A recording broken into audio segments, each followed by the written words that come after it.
Hello everyone, আজকে আমি Instagram দেখে একটা রেসিপি ট্রাই করেছিলাম and it turn out so great. তো ভাবলাম আপনাদের সাথেও শেয়ার করি। এটা একটা চিংড়ি দিয়ে বানানো রেসিপি ছিল, খুবই সহজ বানাতে। তো এর জন্য আমাদের ফার্স্টে লাগবে 10 থেকে 12টা চিংড়ি। আপনারা মাথা সহ মাথা ছাড়া যে কোনোভাবেই নিতে পারেন। তারপর আমি এর মধ্যে দিয়ে দিচ্ছি সামান্য পরিমাণে লবণ, তারপরে দিয়ে দিচ্ছি রসুন বাটা, দিয়ে দিচ্ছি আদা বাটা, দিয়ে দিচ্ছি লাল মরিচের গুঁড়া,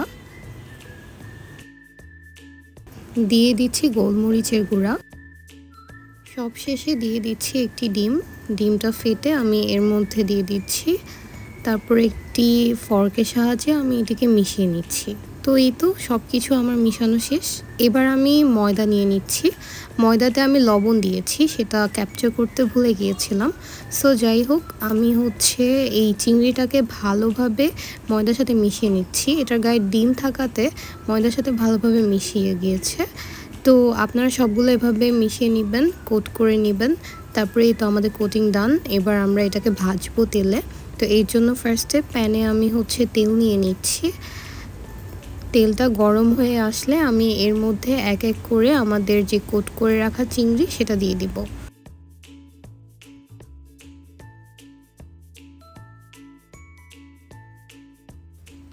এই তো সবগুলো একসাথে দেওয়া শেষ। তো এবার আমি উল্টে পাল্টে দুই সাইড যাতে ভালোভাবে ফ্রাই হয় সেটা খেয়াল রাখবো। অবশ্যই দুই সাইড ভালোভাবে ফ্রাই হতে হবে, না হলে কিন্তু হবে না, কারণ ফাইনালি আমাদের চিংড়িটা এভাবেই সিদ্ধ হবে। সো এই তো আমাদের চিংড়ি হয়ে গিয়েছে ভাজা। আমি এবার এটাকে তুলে নিচ্ছি। এবার আমরা যাব নেক্সট প্রসেসে।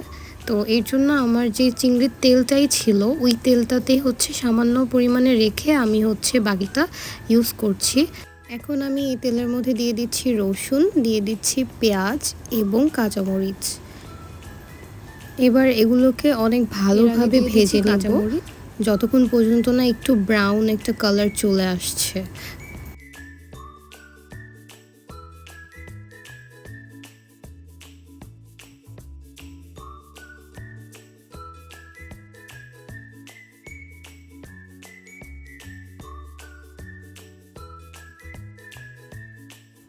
এই তো ব্রাউন কালার চলে এসেছে। তো আমরা একটু উল্টে পাল্টে দিচ্ছি। এবার এর মধ্যে আমি দিয়ে দিব সস, টমেটো কেচাপ। আপনাদের কাছে চিলি সস থাকলে ওটা ইউজ করতে পারেন। তারপর আমি এর মধ্যে দিয়ে দিচ্ছি সয়া সস। লাস্টলি সামান্য পরিমাণে একটু মধু দিচ্ছি, একদমই সামান্য, কালারটা যাতে ভালো আসে অ্যান্ড একটা মিষ্টান্ন টেস্ট আসে ঝালের সাথে। এই তো সব কিছু দেওয়া হয়ে গিয়েছে। এবার আমি ভালোভাবে এটাকে মিশিয়ে নিচ্ছি। এটাকে অবশ্যই ভালোভাবে মিশিয়ে নিতে হবে, কারণ জাল না হলে এটা অ্যাকচুয়ালি খেতে ভালো লাগবে না। তো এই তো এর মধ্যে আমি সামান্য একটু পরিমাণে লবণ দিয়ে দিচ্ছি, যাতে করে লবণের টেস্টটা ভালো থাকে। তো আমার ভাজা শেষ অনেকটা। তারপর আমি এর মধ্যে দিয়ে দিচ্ছি চিংড়ি, যেটা ভেজে রেখেছিলাম।